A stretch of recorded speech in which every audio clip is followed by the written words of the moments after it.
Okay, good. All right. Listen, this is something that's a little bit more impromptu. So we are live. I can confirm that. I can say that, and I'm not lying. Yep. Biggest story we ever released, and I start it with a lie. We're live. No, wait, what? Huh? Okay. So we're live. I'll say that for the last time. Before I dive into anything here, and because I genuinely worry that this stream and content could be taken down, I ask that everyone watching right now please tweet, Facebook, Instagram, post this wherever you can. Yep. Include the hashtags YouTube 2020 election blacklist and Crowder exposes YouTube. I know that's self-serving, but we want to make sure that people know where to go to find this stream. We are live streaming to the Blaze TV right now in case the feed gets cut, and I want you to know that I expressly give permission for anyone out there to screen record and pirate this stream in the event that it's banned and this content removed. What's going on there? I can hear you. Hey, don't worry about it. All right. Just keep going. You're good. So it's going to take a little bit to sort of unpack, but let me state on the outset that I and the team here at Louder with Crowder have uncovered what I believe to be undeniable proof of Google and YouTube's current meddling in the United States presidential election directly. I want to be clear so there can be no misrepresentation regarding the information I'm going to present. Again, please tweet, Facebook, get this trending. What I'm about to show you is what I'm about to discuss. It's not a left or right issue. We've heard that so much it's become a cliche, but it really does affect anyone who believes in fair and honest elections, okay? Let me work backwards, understanding that I am going to get to photographic and videographic what I believe to be irrefutable evidence of altering the fundamental landscape of the election. Let me start backwards. Many of you remember the Vox apocalypse, okay? That was a time in which this program was a target of a selectively edited smear campaign from the company Vox.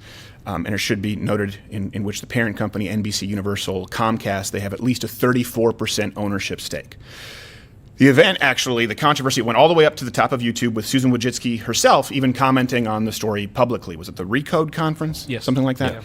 Mm-hmm. It should be noted publicly stating that we had not violated any guidelines. So while we were found to be in no violation of YouTube official policies or guidelines, in order to appease the leftist torch mob, we were completely demonetized on this channel, meaning that we would no longer be able to sustain a living on the platform. Now, it should be noted that behind the scenes during the Vox apocalypse, my half-Asian lawyer, Bill Richmond, who will be here in a second to speak about this more with me, him and I received a phone call from YouTube representatives who refused to give their name or any additional information outside of a pre-written statement. We were told that they had extensively reviewed our channel in full, and that the violations with the channel, or the, I guess not necessarily violations, but what it was that we had done which warranted demonetization, there's no official term for it, that the detailed follow-up would be sent in an email so that we could attempt to rectify the situation and remonetize ourselves. This is all we ever received. We have the email up right here. Yep.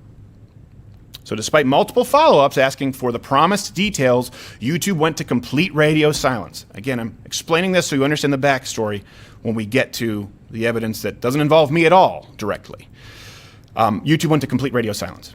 We even removed over 50 videos that are now available exclusively for Mug Club members at the Blaze. Yep. Even though they didn't list 50 videos that could potentially be a violation. We took our shirt out of the merch store to be on the safe side. We continued to reach out, by the way, all the while to YouTube to complete radio silence. And this is not a sob story. Your support in joining Mug Club was so overwhelming. We more than made up for the losses and demonetization very quickly. So I really appreciate it. It was support that we needed then, and we would absolutely welcome now for those who haven't joined. Consider it, especially given the information I'm about to reveal. There's no promo code or anything like that. You just search Mug Club, and we would appreciate you joining. Here's the thing. Demonetization is never what really bothered me. So let's get closer to the issue that we're about to discuss here. It was a canary in a coal mine, if you will. I've openly said many times I would gladly take demonetization for the rest of this program's lifespan if it guaranteed that the organic reach and the search algorithms were corrected and they were transparent. Because, and this is central to what I'm about to release here, while money in politics is important and it's an issue, more impactful and more valuable, I would argue, in 2019 is information. I would actually argue that we've reached a point where big money in politics, it doesn't wield nearly as much influence as the mechanisms of information or informational delivery in 2019. It's how Donald Trump was elected despite being opposed by many huge donors, by the way, huge Republican donors. And it's how many fake stories run by traditional media have been exposed. It's important because at the same time that demonetization was occurring with us, all of a sudden, our organic reach and traffic on YouTube was decreasing. More specifically, the gaining of new subscribers on a daily basis. Everyone here, we did a complete overhaul. We would dig into our analytics. We tried to see what was happening. Yep. The odd thing was that on an individual video per video basis, our views were better than ever. So was our retention. So was the amount of time viewed. So are the overall interactions on videos. All the most valued metrics for video algorithms according to YouTube's own statements. What we noticed was drastically reduced reach in search and organic traffic, despite having really created the kind of content that we always had and the kind of content that YouTube said they always wanted. I'm gonna grab some more. I don't know if you guys can hear, I'm a little parched. Going up against the biggest company in the history of ever makes me a little nervous. Just a little parched. I don't really get starstruck, but this one has me sweating. Not quite sweating blood like Jesus in Gethsemane, but Gethsemane, is that what we were talking about yesterday? Anyway, sorry. All right, okay, listen. I just deal with discomfort through jokes, and they're usually worse than other jokes.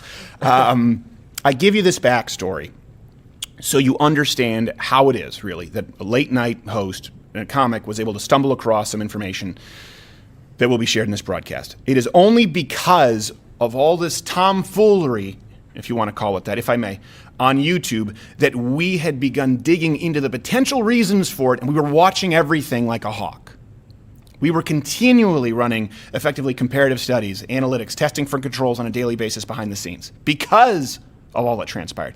So I want to note, it's at this time where we discovered some very, very odd, I guess some peculiarities we can say, in simply trying to find one of my own Change My Mind videos. An employee here, realizing that it was likely faster than combing through the archives himself, our own video channel, because it's not necessarily the most robust platform for that on YouTube. He just ran a YouTube search, Steven Crowder, Change My Mind. And nothing showed up, which we thought was odd. And so we ran some other similar searches. Again, nothing. Now, when I announced this publicly, we received responses from you, numbering in the high five, potentially six figures. Many viewers, were receiving the exact same results, many of you. But a lot of you accused us of lying or doctoring photos because our content was showing up as normal in your search results, which didn't make a lot of sense to us. Noticing a trend, then on a hunch, my wonderful, brilliant, and terrifying researcher, Reg, he ran some controlled experiments, if I may, using different VPNs. And that's when the puzzle pieces started coming together. The blacklisting of this channel and its content on search was occurring in the United States exclusively.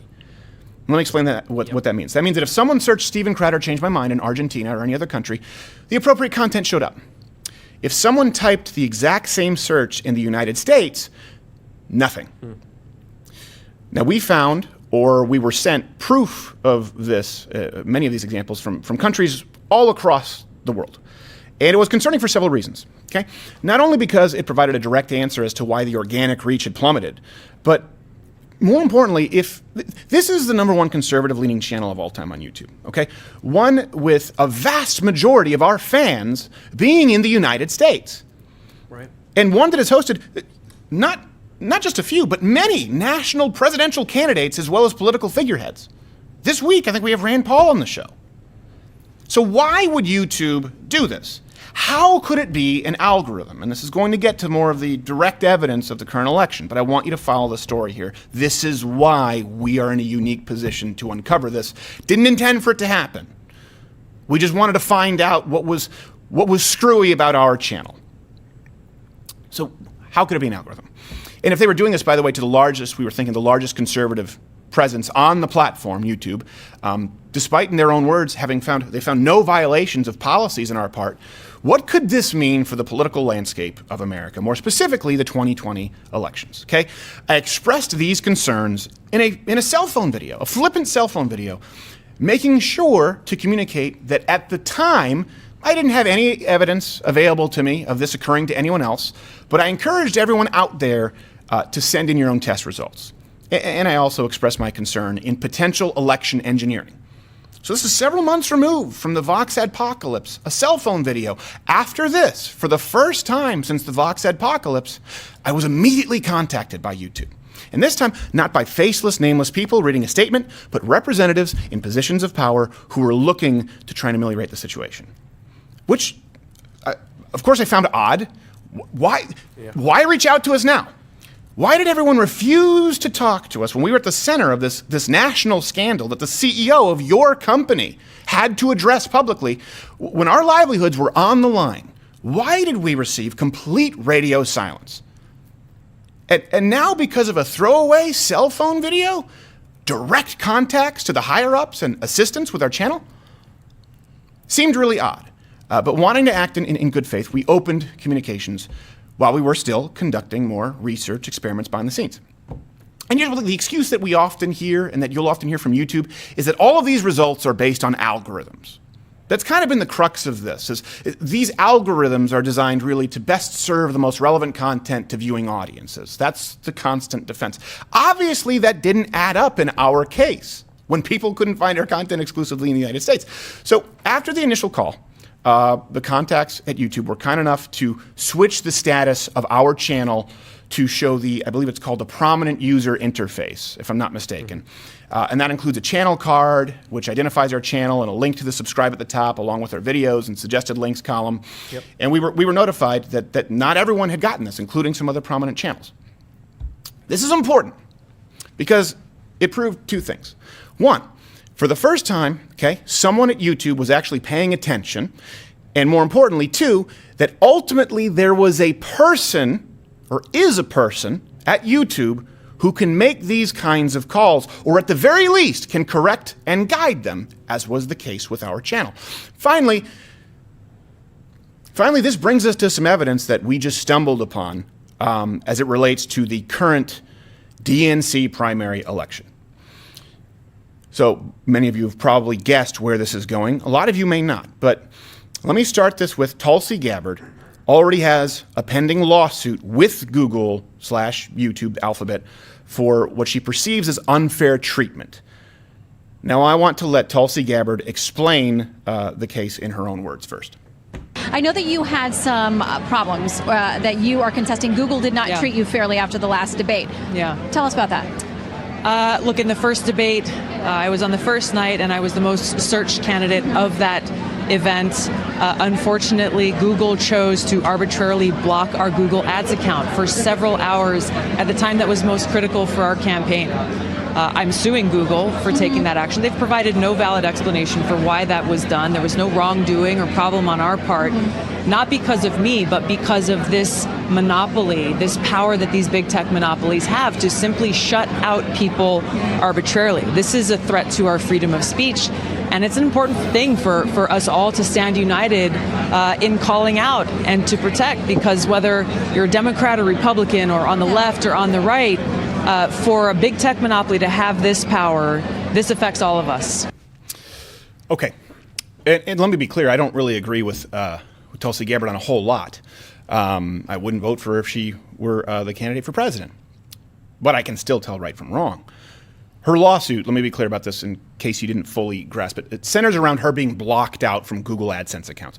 Now what that is an advertising arm run by Google and YouTube, allowing you both to create and pay to promote ads or videos, as well as receive ads on your channel. Okay, two things here. One, I've also experienced the exact scenario that Tulsi Gabbard is describing. We've run ads here on YouTube for years. Okay, now what kind of ads? We've really only run ads where we run our videos as pre-roll ads before other videos, right? You know, where you can click skip ad, although people don't skip. We just run our videos. We've been doing it for a long time. I was approached by YouTube to do this. We don't run as many ads, of course, as NBC, Universal, or Disney, Viacom, Vice, but we do what we can. Now, many of the ad campaigns that we've run here on YouTube through Google AdSense were actually engineered by YouTube employees themselves, again, who reached out to me and taught me how to create these ads and encouraged me to spend more money on these YouTube advertising campaigns.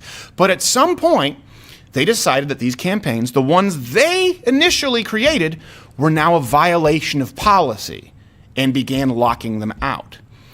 Not only that, but even though I was told the exact opposite, I had clearly been blacklisted from promoting any of my videos on the platform here. So again, I ran some tests behind the scenes, and I tried to pick the most vanilla milquetoast examples I could find of my videos, and I attempted to promote them as ads on the platform. Like this long-form conversation, I think, is one with climate change original Greenpeace member Patrick Moore. And then, of course, all of the civil, productive, change my mind segments. All were declined. All were deemed shocking content. Again, even though YouTube had helped design campaigns around these exact pieces of content and collected hundreds of thousands of dollars in advertising those same videos years before. So I say this because I want you to know I'm well aware of the screw jobs that can occur with AdSense without any answer, Ms. Gabbard. Second point. Most importantly, this establishes a record with Tulsi Gabbard of Google, YouTube altering the rules for a specific window of time when Tulsi Gabbard was trending or was widely searched due to a bump in the debates. You don't get that back. So now we enter the most, what I would say is, I would argue, the most troubling portion of all this, okay? Again, please do tweet it out. Use the hashtags Facebook, Instagram in case this gets removed. Is it still up? Are we still up? Yeah, we're still up now. Okay, good. So. Good-ish. Yeah. On Friday, Hillary Clinton, Rodham, in case you're thinking of someone else, Hillary Rodham Clinton claimed that Tulsi Gabbard, well, she claimed that there were people who were Russian assets, and then it was confirmed that it was Tulsi Gabbard, right? Confirmed that she was talking about Tulsi Gabbard, accusing her of being a Russian asset, and Tulsi's response had her trending, #1 on Twitter. I think was this on Friday? It was last Friday. That's when we were looking into this. Okay, so she was the #1 trend. Actually, I think like #1 through 4, because one might have been Tulsi, another might have been Russian asset, another might have been Gabbard. The point is, she was the belle of the ball, with many verified check marks, by the way, and pundits running with the story, fighting over whether she was a Russian plant. So during this time, we decided to, again, while Tulsi Gabbard was in the spotlight, run some comparative searches on YouTube. When we set our VPN, so I want to be clear, this is the crescendo. Share it, pirate this in case it gets removed. When we set our VPN to a non-United States country, and we search for Tulsi Gabbard, her channel and the videos from her channel all showed up first. Yet again, when we switched our searches to the United States, however, nothing. Exclusively in the United States, the country in which she is currently running for president, you would receive no results from Tulsi Gabbard's channel or her videos until scrolling past the first page. Here's a video screen recording, and just in case people try to say that we've doctored it. By the way, these video screen recordings will be available as clips on YouTube should you want to use them for articles. So, that Friday, you search, she's trending 1 on Twitter, all of a sudden, boom. Valve is pinched. You can't find her exclusively in the United States. You can if you're in Germany. You can if you're in Spain. United States, however, nothing. By Sunday, once the trend of Hillary Clinton's character assassination had subsided, the results for the U.S. and other countries were magically switched back to being identical. Now, it's worth noting that her channel is right now, as far as I know it, omitted from both sets of results. So everyone out there, take some screenshots, do some VPN experiments. I assume they're going to be fixing this once this video is out, and I assume that someone there is watching this right now, so they may not necessarily be consistent. You don't always have the same result twice. Even though, by the way, they're the same, her channel is not as prominent as it was before. Let me say this. Tulsi Gabbard is not my candidate. Like I said, I wouldn't vote for her. But this is chilling. Especially when you consider, let's think about this for a second. Again, we stumbled across this accidentally. I don't know if anyone else has proof that there is someone who flips a switch on YouTube to make your channel a part of the preferred channels network, whatever the hell it's called. We only found out because of the Vox Adpocalypse. And then we only found out because I flippantly mentioned that this reeks of election meddling. All of a sudden a phone call and someone says we remedied that scenario. That means that if someone can flip that switch, and it's not entirely algorithmic, or it's almost as though the algorithms are determined by a human being initially. It's not iRobot. That means that same person can flip off the switch for someone like Tulsi Gabbard.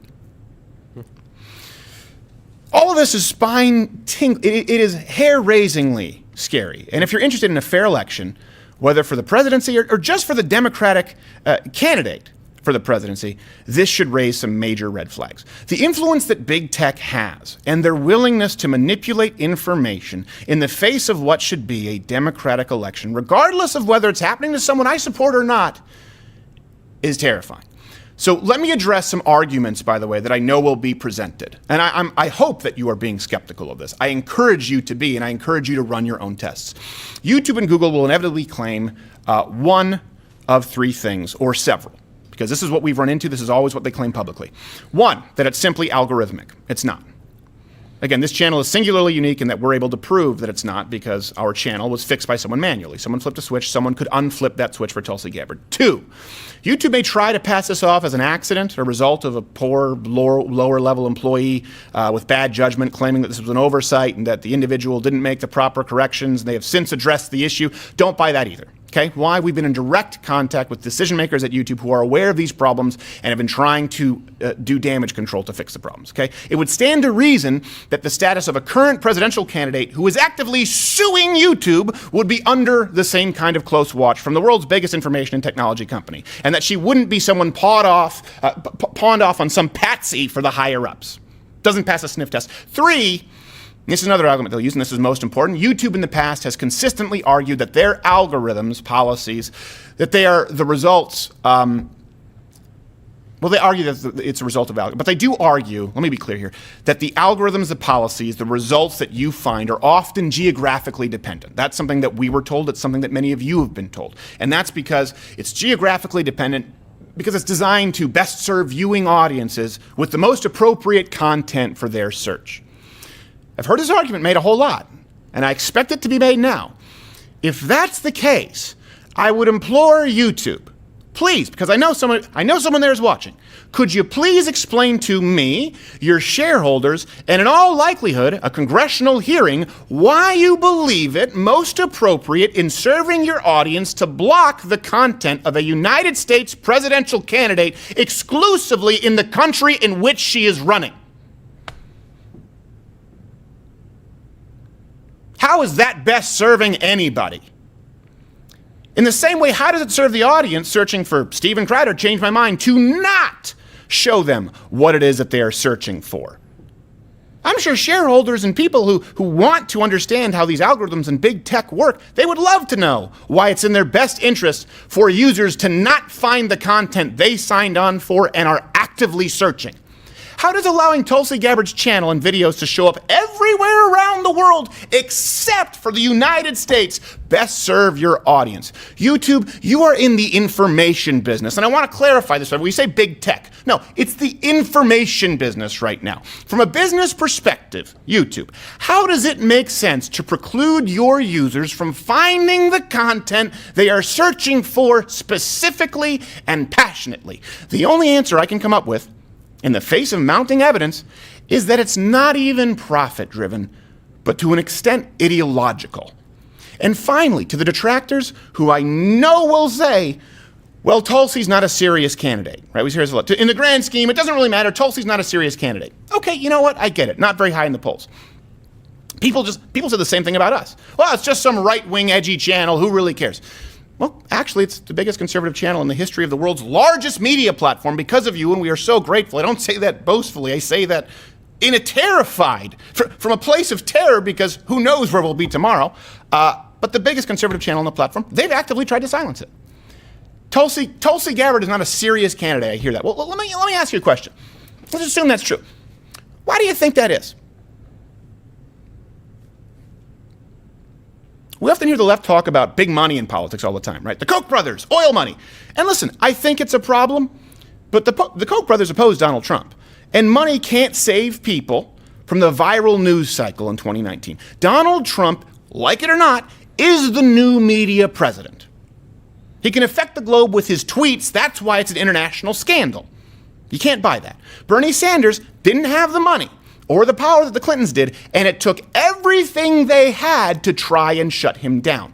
Why? Because of the radical new media landscape. Information in 2019 is more valuable in elections than money. And right now, I am confident in saying that Tulsi Gabbard is being barred from access to or delivery of necessary information. Sure, listen, we don't know whether Tulsi Gabbard can get the votes and be a winning candidate. I'll give you that. Just like we don't know how large this very channel could grow if there were a level playing field. Let me paint a picture for you, for people who say, well, she's not a serious candidate. Asking you why. Let's run this little thought experiment. If back in the 60s, well, let's even say early 50s through late 50s through early 60s. Back in the 60s, JFK was completely banned from appearing on the only three main networks that existed, ABC, NBC, CBS, right? And then after a certain amount of time, it was an Indian going, boo! If he was banned from all of those networks, do you think he would have been the Democratic candidate? If he had never been allowed to appear on those networks which reached, I think, 28 million homes, that was about, we have the source here, 60% of United States households, do you think that he would have had the same fan base? Do you think he would have been a serious candidate on everyone's lips? I would argue likely not. Well, let's compare that. YouTube has 2 billion monthly active users and is used by 73% of United States adults. Google has a 90.46% share of the market as it relates to searches conducted online worldwide. It is far greater than the influence of every television network combined in the era of JFK or Nixon. Make no mistake, okay? This is the most powerful information company on the face of the earth today and likely to have ever existed. And they've repeatedly shown an inability, an unwillingness to invite, to engage, and sometimes they ultimately just block people from even having a seat at the table. We often hear folks say, and this has become a catchphrase, like I said earlier, but in this instance, I think this is accurate. It's truly not a left or right issue. This is a fundamental issue that relates to the state of our republic. And I would hope that everyone, from the Young Turks to their subsidiaries, to Seth Meyers, to John Oliver, to folks in the Yang Gang, even the Tulsi Gabbard followers themselves, who I know have been asking questions if she's been getting a raw deal, hopefully this helps you. I would ask all of you, with whom I have very little in common, to see the gravity of this situation, and in this instance, come together to demand answers and transparency from the world's largest information company as it relates to free and fair elections. I will await YouTube's answers with bated breath. Sorry it wasn't all that funny because I had to make sure that I got this out and that I didn't say anything that held me legally liable. That's why my half-Asian lawyer, Bill Richmond, is here. Are we good, sir? Yeah, so far. All right, so far. And please do, again, keep this going. We have some videos right now right on Twitter. Quarter Black Garrett, we had this prepped. We did our due Twitter's diligence. And the hashtags are? Hashtags Crowder Expose YouTube. And I believe it's YouTube 2020 election blacklist. YouTube 2020 election blacklist, and Crowder exposes YouTube. So I want to make sure that you keep that going. These screenshots will be available to everyone. And to those who were asking, we said, listen, we think we're on to something. A lot of people behind the scenes. I know half-Asian lawyer Bill Richmond had to deal with this. Poor guy was pulling his hair out, but he's got a thick mane. Oh, can you get it to us? We said, no, if we get this info to you now, it's going to go public, and someone else is going to try to run with it, and they might not get the story right. So, yes, it's been a very stressful few days, but half-Asian lawyer Bill Richmond, your thoughts? So I think that people don't necessarily, if you kind of sum everything up, you've given them a lot of information in order to be clear and to be detailed. And to really boil it down, Tulsi already publicly knows and has been publicly fighting since July when she filed her lawsuit against Google and YouTube to say that they had been screwing with her on the Google ads side. And knowing that the ads are the way that in this market, in this current economy, in our current tech world, how we communicate to voters, whether you're on the left or the right, whether you're Republican or you're a Democrat. And she already knows about that. And that's the same thing that we've had to deal with in terms of our own ads being removed and unable to actually do the kinds of things that every other platform is able to do with no clarity on the violations. So what the other parallels that we had here, and again, that's what kind of led to where we are now, is being able to see that not only is it ads and ads, her ads are ads, but it's also search for her and search for us. And that's the most incredible part about this is, when we looked at it and we were very skeptical, to say, hey, how could this be true? The spotlight is on them. Why would they continue to do this? And so again, there's someone there. The kind of back and forth action makes it clear that there is a person making the decisions. And I think your point is very, very key. It's actually mentioned in the amended amended complaint filed by Tulsi Gabbard in her lawsuit against Google is that algorithms are written by people. Right. They are written with an intended result. They see the results, and their job is to monitor the results. So if anyone's out there thinking, well, with all eyes on them, surely they didn't intend to screw with Tulsi's campaign, and to screw with her ability to rise in the polls, to screw with her ability to communicate to people on both sides of the aisle about her candidacy for the Democratic primary ticket.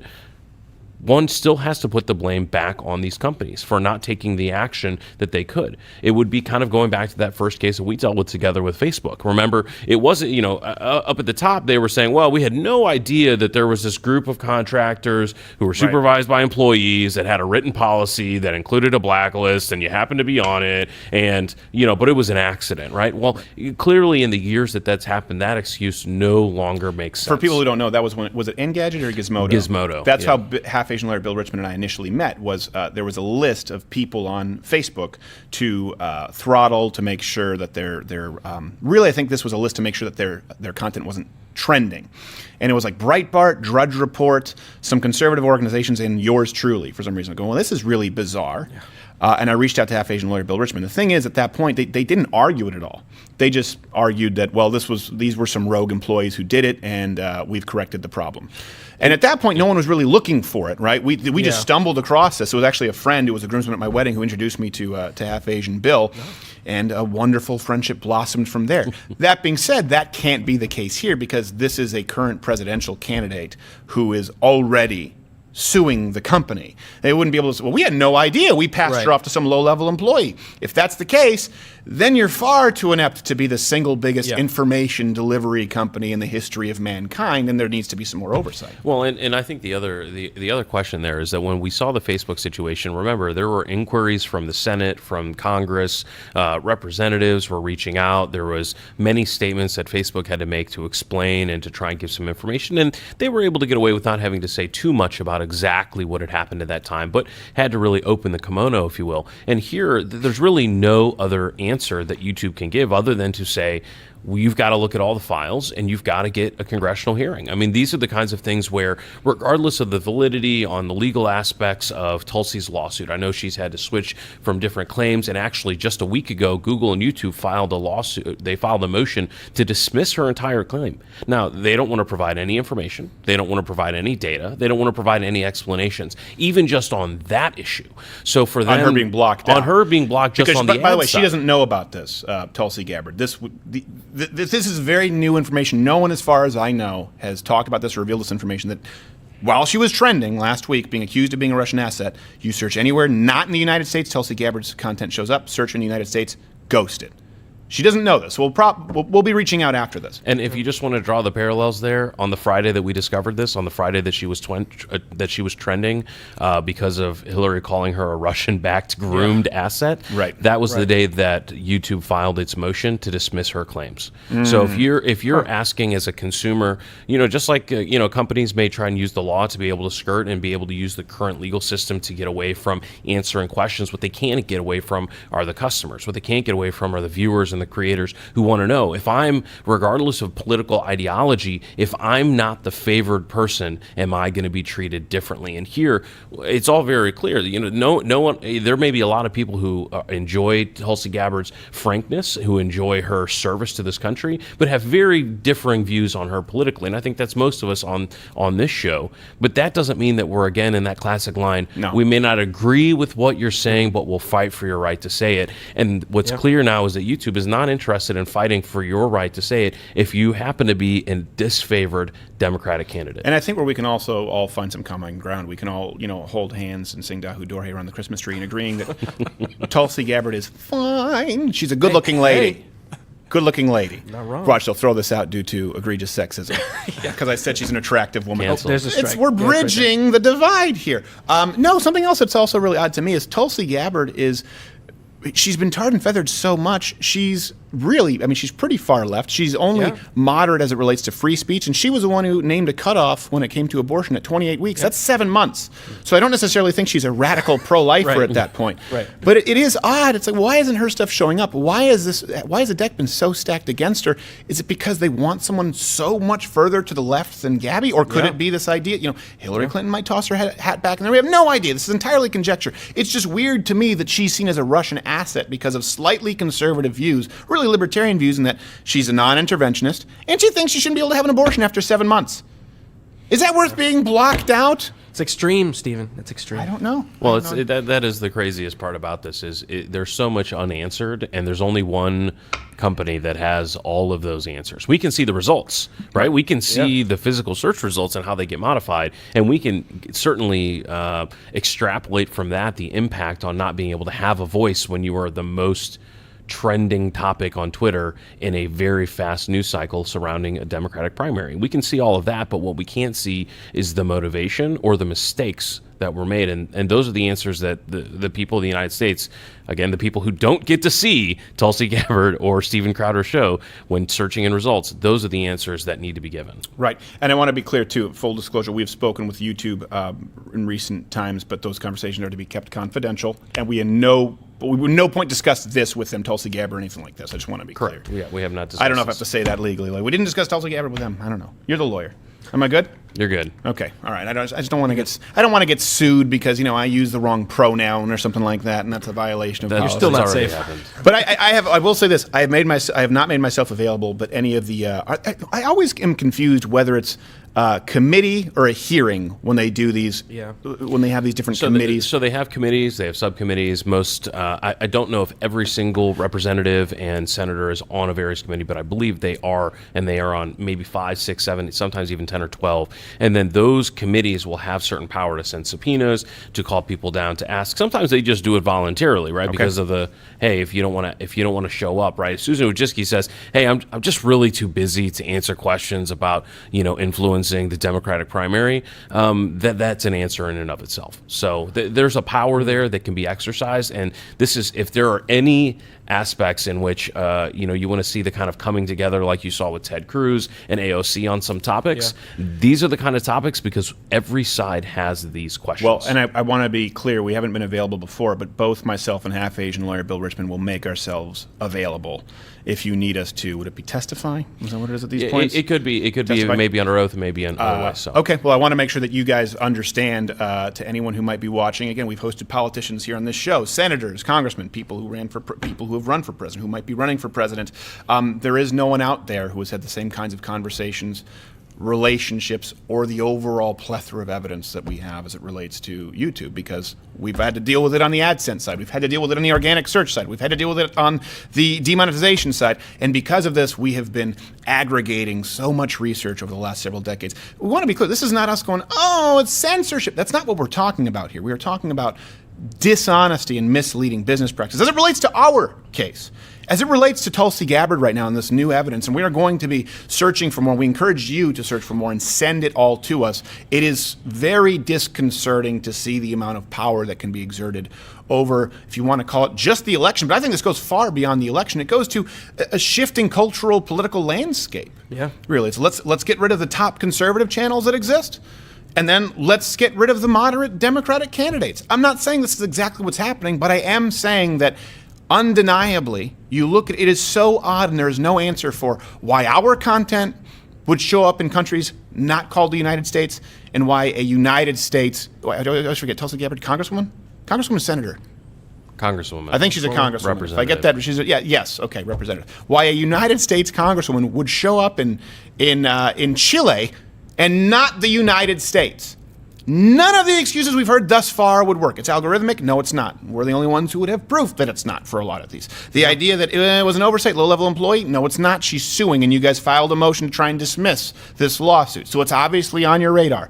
Then it's the idea that you want to most appropriately serve content to people who are serving. Well, how are you most appropriately serving the audience by not showing them the results from a sitting representative right now running for the United States presidency exclusively in the United States? None of those work.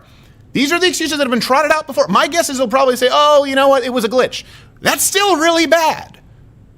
If you want to say that we faked it, Great. We welcome that too. I really just want to hear some answers at this point. We all want some answers. And there's a very small window of opportunity here to get this right. That's why I want to be clear. We've been talking about this for a long time, our interactions with YouTube and our legal issues and run-ins, that we've tried to play long ball and be as transparent as possible, be as amenable as possible, as compromising as possible when appropriate. But right now, if there is something happening tipping the scales of the election. And this is so odd. We stumbled across it's the specific example that you out there thought had been going on. Last election cycle, it was Bernie. You thought that the establishment was colluding against Bernie. This go around, Tulsi Gabbard almost boycotted the last debates because she thought they were treating her unfairly. And a lot of you echoed that sentiment. I can tell you whether people are treating her unfairly, okay, that remains to be seen. As far as how it relates to the information delivered on the platform, she is absolutely being treated unfairly. Yeah. And I don't want any of these people to be president. I want to be crystal clear. Some people think because I've said that Tulsi Gabbard is hot that I want. No, I don't want her to be president. I don't. I'll absolutely pull that lever every day for Trump and twice on Sunday.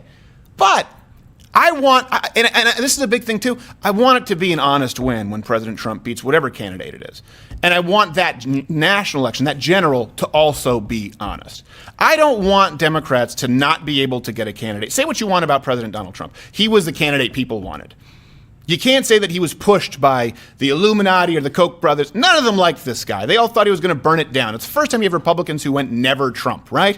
There was a huge divide. He is the candidate that the people wanted, and the people who voted for him love him. Even though I disagree with Democrats, liberals on almost everything in 2019, not back to JFK, but today, I still want you to be able to have the candidate that you have selected through a process that should remain untainted. I want it to be an honest win, not a cheat. You know, I think one of the questions that we were looking at, and that I know you've been kind of doing some research on, if you can recall the numbers, comparing the Russian meddling scandal to this. Right? Yes. And I think from just a sheer dollars comparison, it was a few $1,000s of ads from Russian assets and actual Russian assets. Yeah. Trying to influence the I election. think Reg can probably get that to me. Reg, I know you're in the other room. I think it was 3,000 something. And so you compare $3,000 and $3,000 of ads for Tulsi Gabbard would be the ads that she would probably run in just a few minutes trying to reach the platform of a Democratic candidate for this primary. And so when you compare those different numbers and you look at the impact here, there is a incredible question. And that's one thing that's interesting. In that motion that YouTube filed, they talk about, well, she admits that it was just a few hours. Well, just a few hours in a 24-hour news cycle, it can be a lifetime. I mean, that can be millions of views. That can be millions of messages. If it's a few hours after the debate, it's not even close. Exactly. And comparing the circumstances there and how, conveniently she's back up on Sunday while everyone else is watching football or at church. Yeah, well, especially actually even right now, we're top 10 trending, I believe, in the United States. You can't buy that. I guess you can. I guess Samsung has, but they spend a ton of money and it doesn't last very long, and then their phones explode. The point is, this kind of overall publicity, right, is something that people can't necessarily buy. I'm pretty confident in saying it was $3,500 in ads, Russian Facebook ads. How much do you think, let's do this, how much do you think Russia would pay if they could guarantee that a candidate who they saw as the greatest threat, let's just say for an example, I'm not saying Tulsi Gabbard is the greatest threat, no people are going to say, plant, just stop. If someone let's remove the Russians, let's say it's the Chinese, sorry, half Asian, Bill. If someone wanted to stack the deck of the election, right, how much do you think they would be willing to pay to guarantee that the most threatening candidate was not turning up in any organic search algorithms? I'm not talking about just shutting Tulsi Gabbard out, and us, by the way, but Tulsi Gabbard out. This is Tulsi's party. It's not us. We'll come back. We have some more info for you eventually on stuff going on with our YouTube. But right now, it's about Tulsi. She's earned this. Yeah. How much would you think that these people would pay to ensure that, let's say, Donald Trump, Hillary Clinton, whoever it is, doesn't show up when you search for them? It's a transaction, okay, behind closed doors. It could be, I do not want Donald Trump to show up in search. All right, well, what do you want to pay for that? Do you guarantee that he won't show up if someone searches his name in United States? What if they search it in Germany? I don't give shit about Germany. What about in Dagestan? I don't give rat's ass about Dagestan. But if search in United States, how can you guarantee me that their channel will not show up for at least 1 or 2 page because we have numbers that show people do not search beyond first page? And if YouTube said, we guarantee you that Donald Trump, or we guarantee you that Tulsi Gabbard will not show up, I will pay, insert how many millions that you want here. At least 8 figures? Yeah. And you add that up, the totality of the election span? That's absolutely insane. We're not just talking about blocking her out from running ads, which everyone else can do. We're talking about the organic algorithms tipping the scales against her. And the worst part is you're fighting ghosts. You're fighting ghosts, and there's no accountability. They don't have to answer. It's amazing to me that they don't. Can they legally, with Tulsi Gabbard, would they legally be able to dismiss it and just not provide any answers as to why she was blocked out from advertising? I mean, there's a judge who's going to look at all the arguments and make the decisions.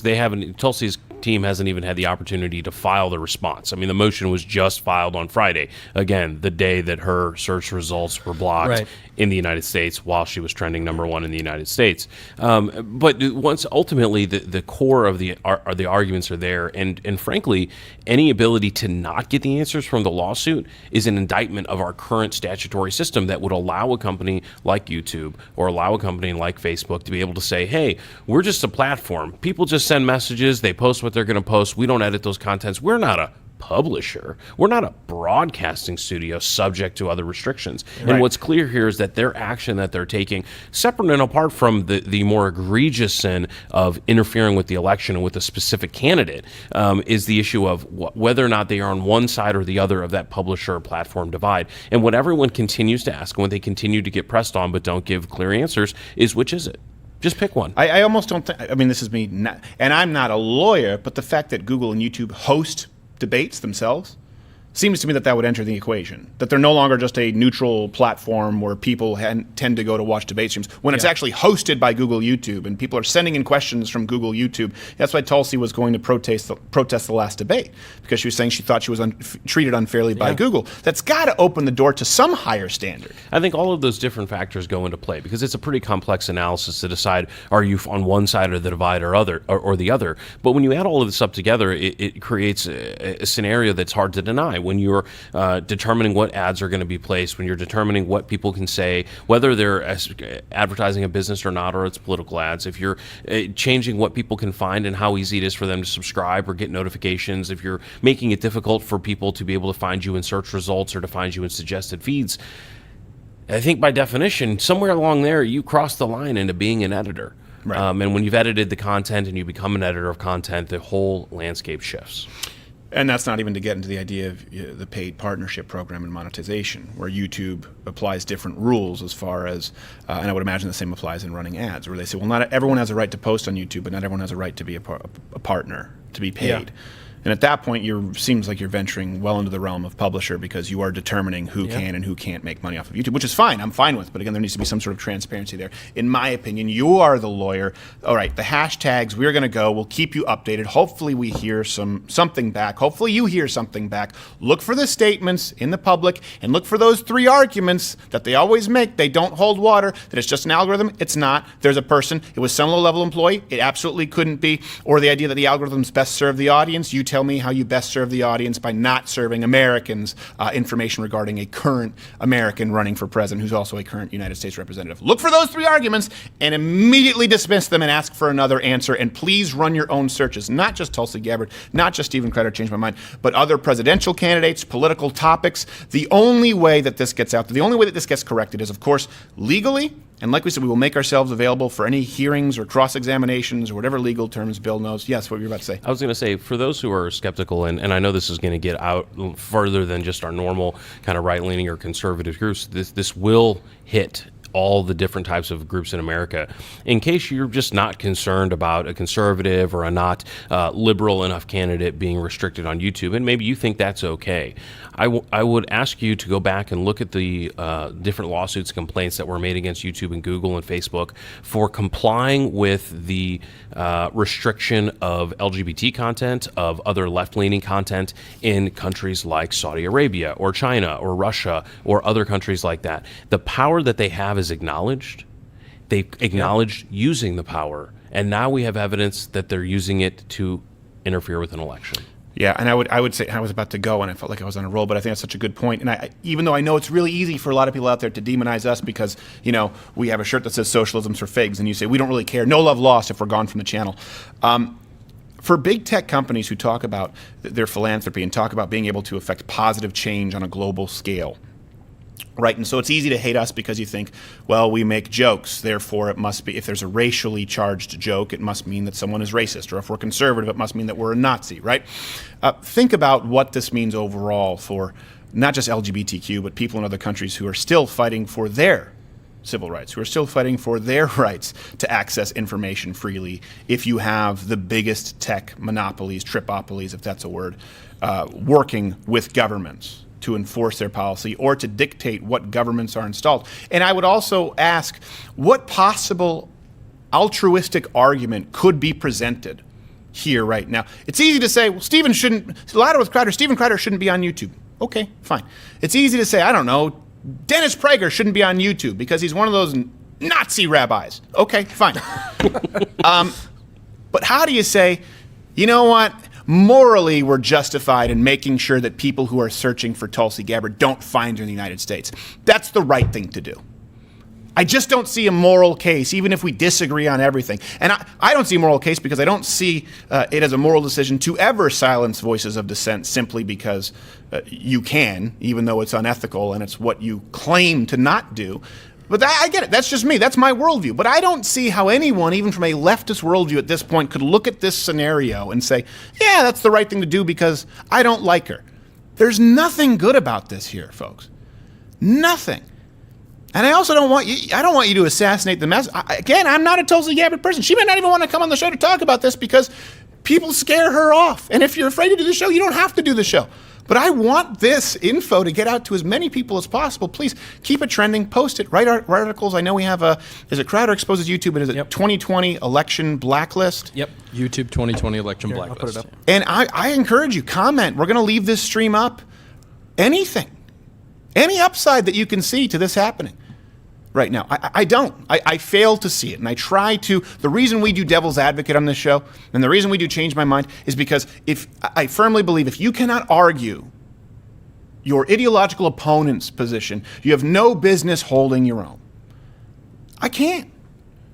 I cannot make the case for why any of this is justifiable. And not happening to me, but happening to other people right now, most notably Tulsi Gabbard. If someone can make that case, I would love to hear it. We'll keep you abreast as it relates to our channel specifically and our content. There likely won't be a show tomorrow. I think we have Rand Paul on the program live on Thursday, 8 p.m. Eastern. Thank you so much. I appreciate you being with us. I'm going to go back to hopefully just doing comedy because I'm not a newsbreaker. It's not my strong suit. This fell in my lap, and I didn't want it. All right. We'll see you soon.